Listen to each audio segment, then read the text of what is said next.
Hello, this is Keith from IELTS Speaking Success, and in this series of podcasts, you're going to listen to native speakers doing the IELTS test and to me explaining what makes their speech natural, so you too can learn to give natural answers in the test. In this episode, you will learn three things. Number one, the power of the word do. Number two, how to front your ideas. And thirdly, how to use the repetition of three. Hey, did you notice there were three things? Let's get straight into it.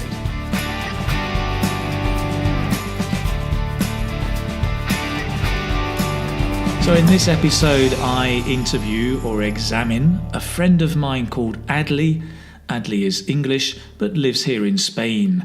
And today I'm going to begin by showing you three features of spoken English that appear a lot in the interview or the exam with Adlay.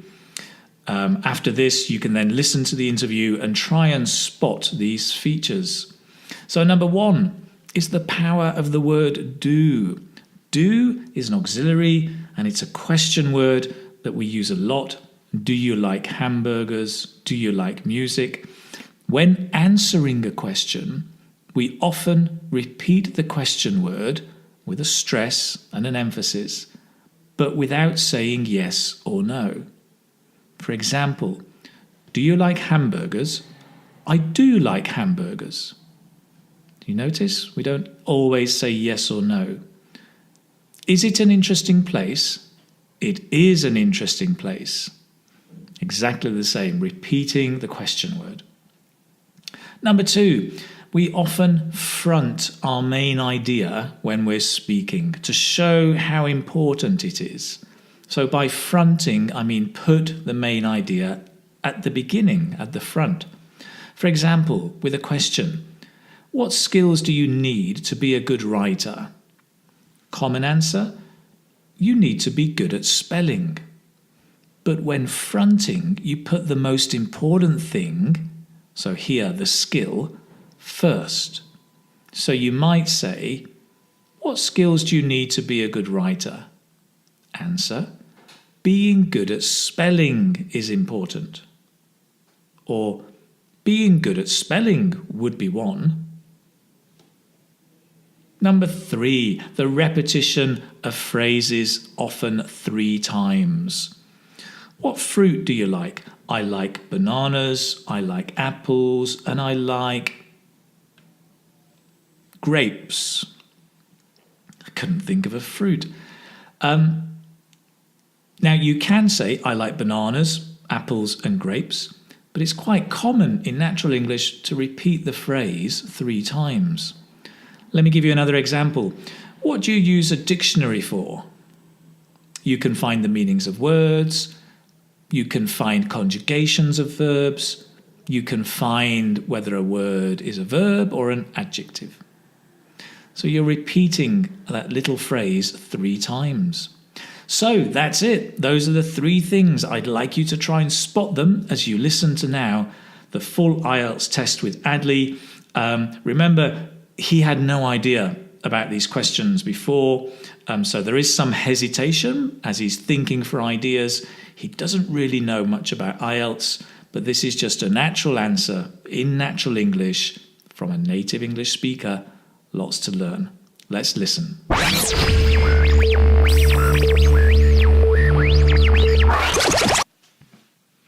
Right then, let's begin this IELTS test. So, what is your full name? My name is Adlay Perez. And what shall I call you? Adlay's fine. Fantastic. Adlay, in the first part of this test, I'm going to ask some questions about yourself. Let's talk first about where you live. Tell me about the town where you live. So I live in a place called Santander, which is on the northern coast of Spain, in a region called Cantabria. And is that a good place for children? It is a good place for children. There are beaches for the summer. There are mountains in the south of Cantabria for skiing as well, and there's lots of time in the day for children, yes. And what do tourists like to visit in your hometown? So like I said, there's the beach, which is full of tourists in the summer. There's a safari park called Cabarthano, which is also popular with tourists as well.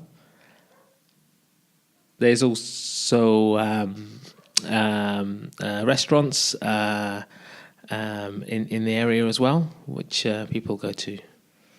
Okay, so I'm going to move on now to talk about dictionaries. Do you often use a dictionary? I do often use a dictionary for two reasons. One, I have been training to become a TEFL, so teaching English as a foreign language, so as a teacher. And also, I'm also learning Spanish as well, so I use an English to Spanish dictionary on a regular basis. What kinds of dictionaries do you think are most useful? I find book dictionaries to be extremely good, but they do take time to search for words. I do find online dictionaries, such as Word Reference, to be extremely good, especially when learning Spanish because of the verb conjugations, which are very easy to access. And what kind of information can you find in a dictionary? So you can find the meanings of words. You can find, like I said, conjugations of verbs in the different tenses.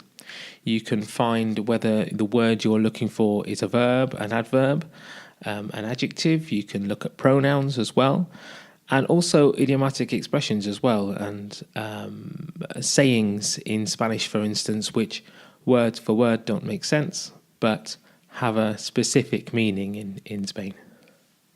Great. I'm going to move on and talk about pets now. Do you have a pet? I don't. No, I don't have a pet. We used to have a pet when we were younger. Because I have a twin brother. But we don't have any pets. My wife doesn't like pets in the house, so no. And do you like animals? I do like animals. I do. I do like cats, especially. Yes. So what is a popular pet to have in your country? People do have cats, but there are many dogs in Santander. There are lots of dogs. That's quite a common pet to have in Spain. What's your favourite animal? I would have probably said a cat. Yeah, cats are probably my favourite animals, yes. All right, great. So we're going to move on now to give you a topic I'd like you to talk about for 1 to 2 minutes. So you've got 1 minute, right, to prepare for this. Prepare yourself. And this is the topic I'm going to show you. I'd like you to describe a magazine you have read. So you've got 1 minute to prepare.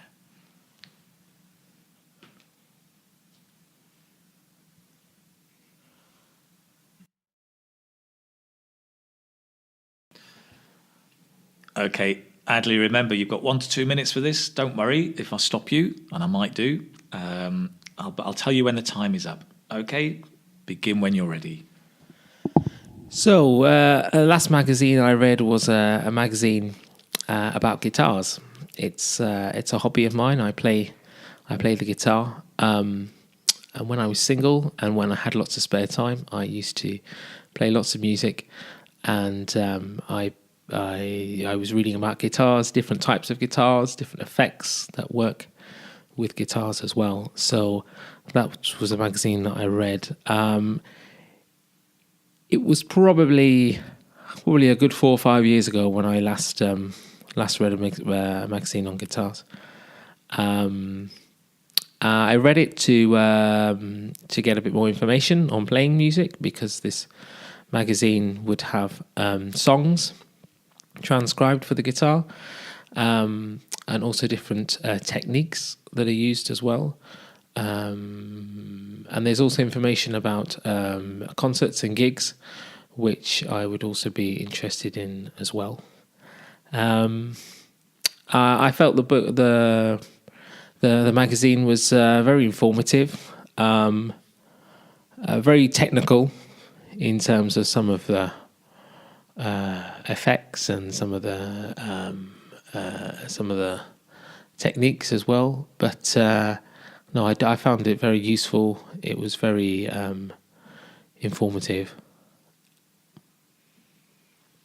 Right. And do you still read this magazine? I don't know. I stopped reading it a long time. Well, 4 or 5 years ago. I used to, like I say, so lots of spare time, but now I don't have a lot of spare time. I have other commitments, so I don't read that magazine as often. No. Right. So let's move on now. We're going to move on to part 3 to talk more about questions related to that. So first of all, some questions about magazines and newspapers. What's the difference between a magazine and a newspaper? So for me, the difference would be that newspapers give you current news, current affairs, give opinions as well. And newspapers, the content is probably very short-lasting, in my opinion. I'd consider a magazine to be probably a bit more abstract, a bit more... magazines, their content probably lasts a bit longer because it's based on people's lives or stories, which, you can have the same magazine hanging around for a month and that's not a problem, but you can't really do that with a newspaper. And what are the advantages of getting information from a newspaper instead of a magazine? So I would have said that newspapers are more current. The information is more current, but it's forever changing. Whereas a magazine, the content is still informative, but you can read it now. You can read it in 2 months' time, and you can still learn something from it because the content really hasn't changed that much. What would you write about if you could write an article for a magazine? I would write about coming to live in Spain. It's a current thing that we've done, and I would write about the differences of living in London as opposed to Spain, the different cultural differences, cuisine differences, and lifestyle differences. Mm-hmm. And going on to talk about journalism, what skills do a journalist need? So, obviously, to be fluent in the language would be one. I would have said having an open mind, to be able to write from different points of view, to be inquisitive and to ask questions, and to always try and search for a story. So with that inquisitiveness and asking questions, yeah. How has journalism and the reporting of news changed in recent years? I think more online content is definitely something that has changed. So the content of where you find your news, I think, has changed very much. I think newspapers, from what I understand, are struggling with how many newspapers they sell because there's so much free news on the internet. But I think also the places where you can get your news is also broader as well. It's far easier to have a news outlet on the internet, which maybe 10 years ago you would not have access to. So I think it's changed in terms of where you find your news, and also the spectrum of news outlets and news information is probably wider because of the internet. Right. And also, final question, Journalists can never be objective. Do you agree?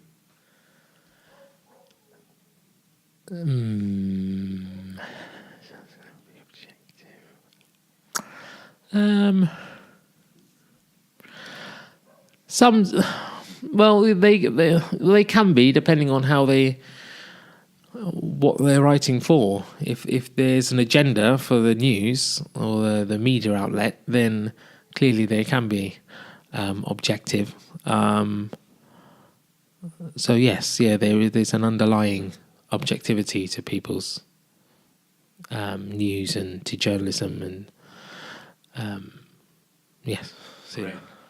Brilliant. That's the end of the speech. So that was Adlay. Thank you very much, Adlay. As you can see, he was totally unprepared. He had no time to get ready for that test. So there's a lot of hesitation, ums and ers. But he did a pretty good job, and some great natural language we can learn from as students. So that's great. If you enjoyed this, please do subscribe. Leave me a comment if you liked it or you'd like something different. If you go to the website, www.IELTS Speaking Success, go to the podcast section. This is number 5. You can find the show notes and more language that might be useful for you. That's it. Take care. Bye-bye.